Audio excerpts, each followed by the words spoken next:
publiko. Sa Bacolod, Aksyon Radio! Aksyon Radio!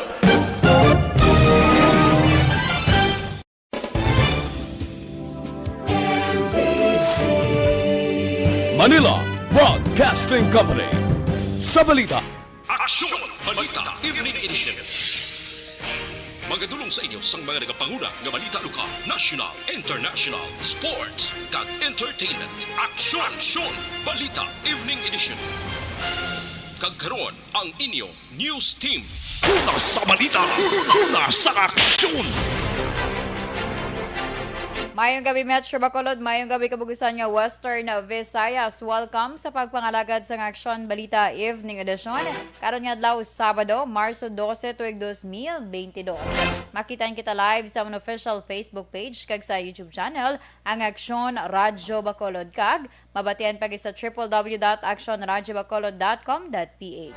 Ang inyong balita, Aksyon and Defensor. Kagkaroon sa itong mga headliners, una sa mga balita lokal. Bacolod EOC kumpiyansa nga narabot ang target sa 3 ka adlaw nga bakunahan 4. Binalbagan PNP may person of interest na sa kamatayon sang 58 anyos nga babae nga napatay sa suffocation. Sa mga nagapanguna nga balita nasyonal, motorista sugataon sang big time oil price hike sa mga sunod nga semana. Pagkakasang face mask sa alert level 0, tama pa ka temprano suno sa okta. Una sa balita, una sa aksyon. Aksyon Radio Philippine Standard Time, alas 6:07. Detalye sa nga itong mga nagapanguna nga balita lokal pagkatapos lamang sa mga ini. Life extension.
Pressure na tayo! Pressure!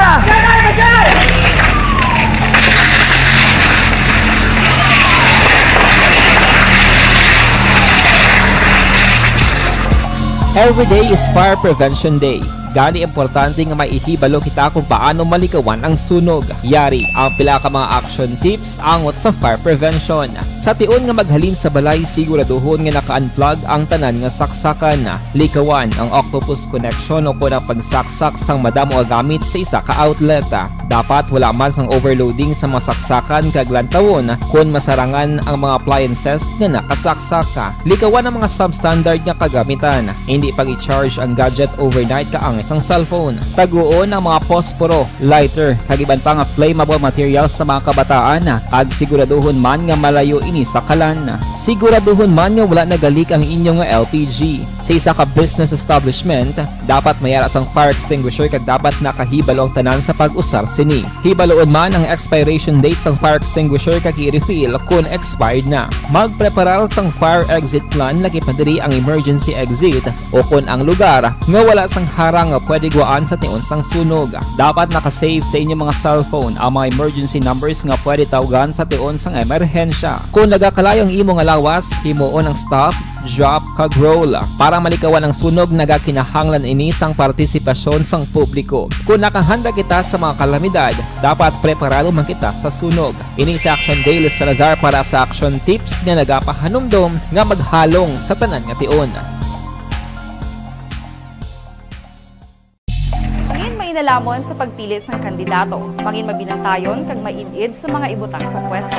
Umpisahi ang pagbago paagi sa wais sa pagpili karon nga eleksyon. Yari ang pila ka mga tips para sa wais may nalamon kag insakto nga pagpili sang pagabutohon. Una, maghimo sang listahan sa mga kandidato kag maghimo sang listahan sang posible iboto. Ini ang pwede mo ibase sa ila plataporma kag mga panindugan sa kada isyu. Ikaduha, kibalua ang mga isyu o kontupiko nga importante sa imo bilang isa ka botante. Magdesisyon kung ang para sa imo nga tupiko nga dapat hatagan sang pagtamod, isyu kaangay sang government transparency, human rights, unemployment, korupsyon, kapigaduhon, mataas nga crime rate, rural area development, mga environmental issues kaangay sang polusyon, COVID-19 kag iban pa. Ikatatlo, kilalaha ang mga kandidato. Agud nga mas makilala ang mga kandidato, i-konsiderar ang pila ka mga puntos kaangay sang paglantaw sang debate kag public discussion sa mga kandidato kag hibalua ang leadership background o kung eksperyensya sa pagpamuno kag performance sa isa ka kandidato. Ikaapat kag ang labi nga importante sa tanan,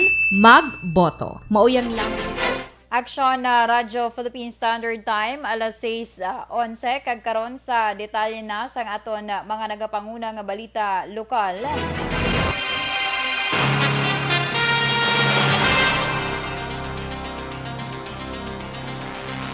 Kumpiyansa si Dr. Chris Surungon, ang Deputy for Medical and Data Analysis ng EOC nga malabot sang syudad ang target nga kadamuon sa mga bakulod noon nga dapat mabakunahan sa 3 ka adlaw nga National Vaccination Drive Part 4 nga nagtapos subong adlaw. Suno kay Surungon, padayon ang kooperasyon nga ginpakita sa publiko angot sa nangin panawagan sang syudad paagi sa pagpadulong sa mga vaccination center nga ginpahamtang sa mga clustered barangay kag mga mega vaccination centers. Dugang pa ni Surungon, ginahulat pa sang EOC nga matapos ang aktibidad antes man makapagwa sang aktual nga datos o kun kadamuon sa mga vaccinees. Sa nahibaluan nga base sang kampanya sang syudad, mga individual nga nagpabakuna sang booster shots ang nangin prioridad sa amo nga aktibidad.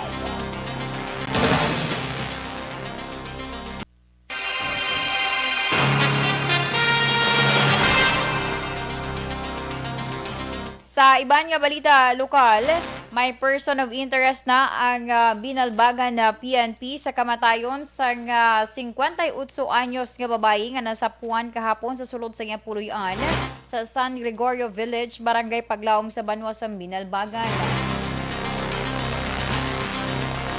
Sa inisyal nga pagpangusisa ni Police Major Elende Rebosquillo, ang hepe sang Binalbagan PNP, nagaisahanon lamang sa iyabalay ang biktima nga ginkilala naman sa kay Floresa Calderon kag nagwa man sa investigasyon sang otoridad nga gintabunan sang ulunan ang baba kag ilong sang biktima rason nga na-suffocate. Nagapati naman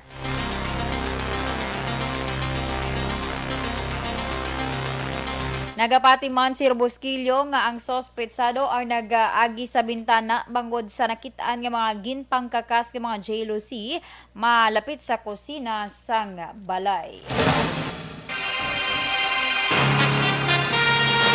Sa dugang pa nga balita lokal, patay ang 14 anyos nga lalaki matapos nalumos sa swimming pool sa Purok San Antonio sa Barangay Santa Cruz sa Banwa sa Morsha.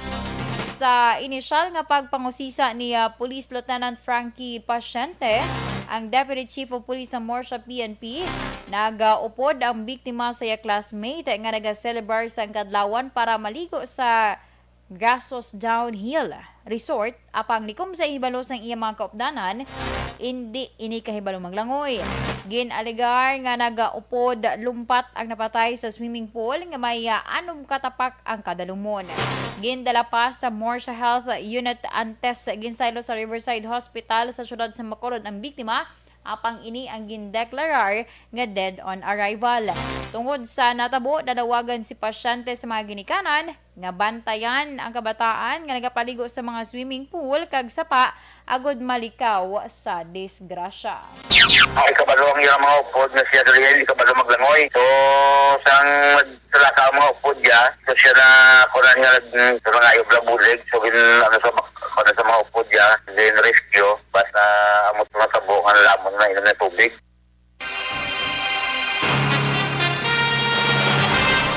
Ang kabahin sa pagpahayag ni Police Lieutenant Frankie Pasyente ang Deputy Chief of Police sa Morsha PNP. Sa katapusan nga balita lokal, mataas nga demand ang nagapangunang rason sa pagsaka man sa presyo sang karne sang manok kag baboy sa probinsya o kon sa Negros Occidental kag syudad sa Bacolod. Suno kay Dr. Renante Dicena sa Provincial Veterinary Office, madamo sa mga aktibidad nga nagluntad sini nga mga binulan kaangay sa Family Affairs, kampanya kag magbukas sa mga madamo nga kalan-an. Dugang pa ni Dicena nakadugang sa pagmahal sa presyo tungod man sa pagsaka man sa presyo sang gatong kag feeds. Palayag pa sini nga hindi kulang ang supply sang baboy bangod may kaugalingon man nga production ang probinsya apang kulang ang supply sang manok. Karon sini yara sa 280 pesos ang kada kilo sang baboy kag yara naman sa 260 pesos ang kada kilo sang manok. Una sa balita, una sa aksyon. Action Radio Philippine Standard Time, alas 6:17. Hindi manikawan sa tawo nga magbatsyag sang balatian.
Pressure na tayo, pressure!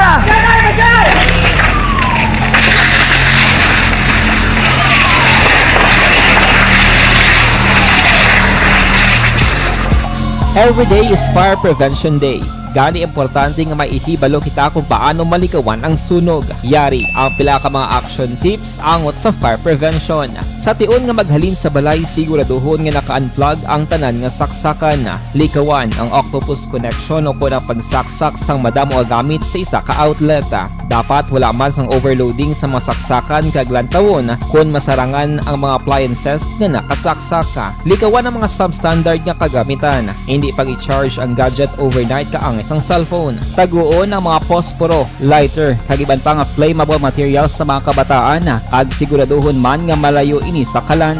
Siguraduhon man nga wala nagalik ang inyong nga LPG. Sa isa ka business establishment, dapat mayara sang fire extinguisher kag dapat nakahibalo ang tanan sa pag-usar sini. Hibaloon man ang expiration date sang fire extinguisher kag i-refill kung expired na. Magpreparar sang fire exit plan lagi padiri ang emergency exit o kung ang lugar nga wala sang harang nga pwede guaan sa tiun sang sunog. Dapat nakasave sa inyong mga cellphone ang mga emergency numbers nga pwede tawagan sa tiun sang emerhensya. Kung nagakalayo ang imo nga lawas, himuon ang stop, drop kag roll para malikawan ang sunog nagakinahanglan ini sang partisipasyon sang publiko. Kung nakahanda kita sa mga kalamidad, dapat preparado man kita sa sunog. Ini sa Action Daily Salazar para sa action tips nga nagapahanumdom nga maghalong sa tanan nga tion.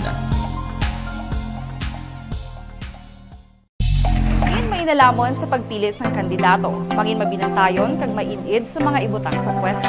Umpisahi ang pagbago paagi sa wais sa pagpili karon nga eleksyon. Yari ang pila ka mga tips para sa wais may nalamon kag insakto nga pagpili sang pagabutohon. Una, maghimo sang listahan sa mga kandidato kag maghimo sang listahan sang posible iboto. Ini ang pwede mo ibase sa ila plataporma kag mga panindugan sa kada isyu. Ikaduha, kibalua ang mga isyu o kung tupiko nga importante sa imo bilang isa ka botante. Magdesisyon kung ang para sa imo nga tupiko nga dapat hatagan sang pagtamod, isyu kaangay sang government transparency, human rights, unemployment, korupsyon, kapigaduhon, mataas nga crime rate, rural area development, mga environmental issues kaangay sang polusyon, COVID-19 kag iban pa. Ikatatlo, kilalaha ang mga kandidato. Agud nga mas makilala ang mga kandidato, i-konsiderar ang pila ka mga puntos kaangay sang paglantaw sang debate kag public discussion sa mga kandidato kag hibalua ang leadership background o kung eksperyensya sa pagpamuno kag performance sa isa ka kandidato. Ikaapat kag ang labi nga importante sa tanan, magboto. Mauyang lamang ang tanan mga ginhimo nga preparasyon kung hindi ka magboto sa maabot nga eleksyon. Dumduma ang mga kaaksyon, ang pagboto ang isa ka kinamatarong, hindi pag-uyanga kaysa kada boto mo, dako sini ang dala nga pagbago. Itama ang boto, iboto ang tama. Para sa action tips, ini naman sa Action Dorel Cabato.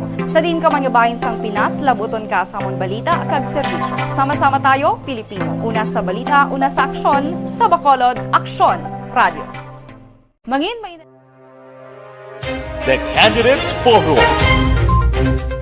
The Candidates Forum, hibaloon ang mga plataporma di gobyerno.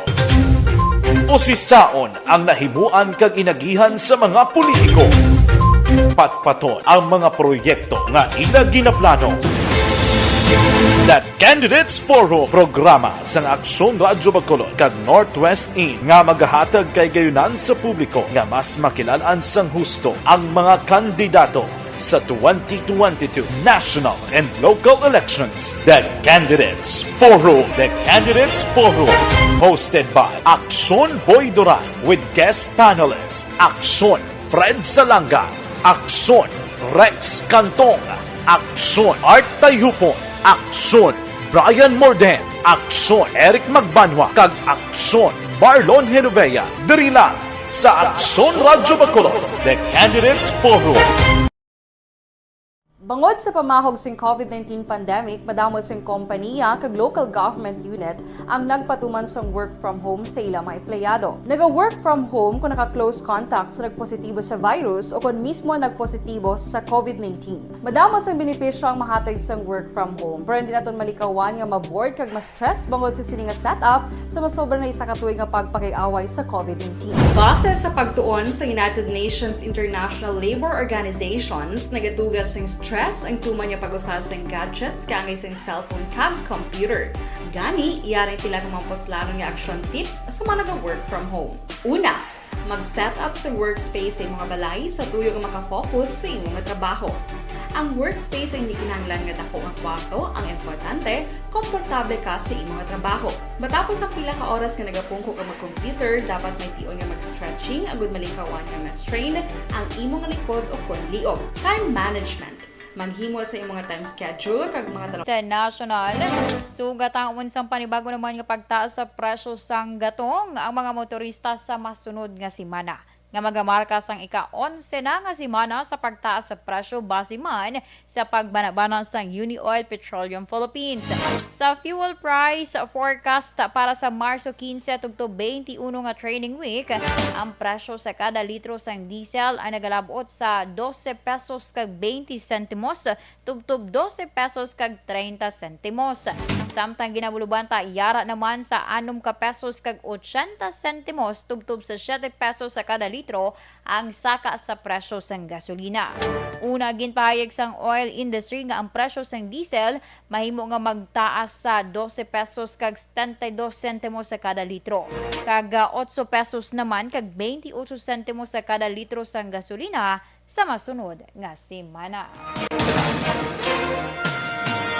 Sa iban pa nga balita nasyonal, ginpahayag sang Acta Research Group nga tama pa ka temprano agud untaton ang pagsuksok sang face mask bisan nga o kung bisan ang mga opisyal ginumpisa na ang posibilidad nga pagtalakay man sang alert level 0.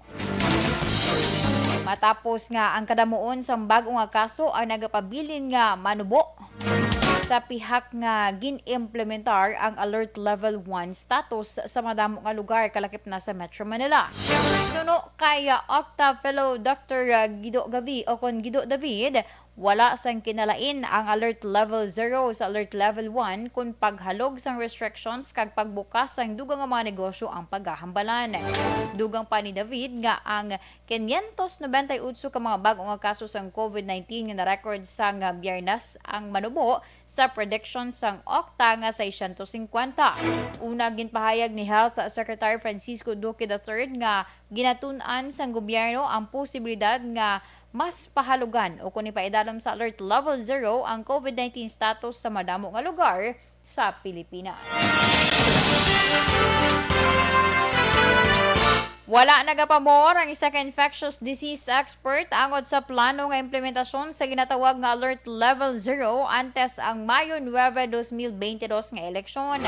Ginapanugyan ni Dr. Ron Jen Solante nga ipabilin ang Alert Level 1 tubtob sa panahon sang eleksyon tungod sa kabalaka nga halinan ini sang panibag-o nga pagtaas sa kaso sang COVID-19 bangod sa mass gatherings sa panahon sang kampanya.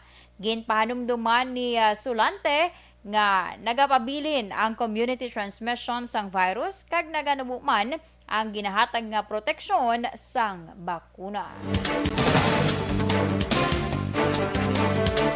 Action Radio Philippine Standard Time, alas 6:27.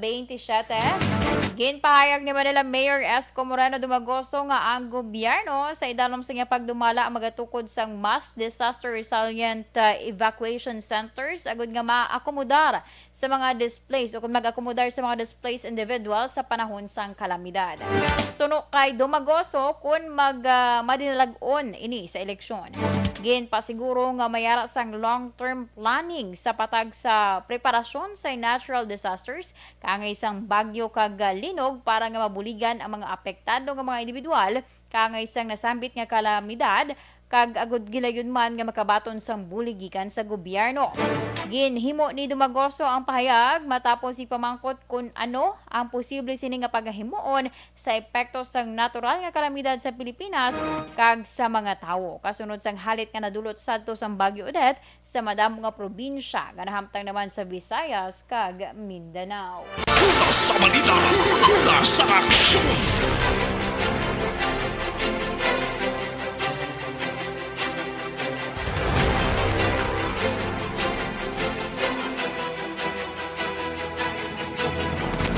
Action Radio Philippine Standard Time, alas 6:28.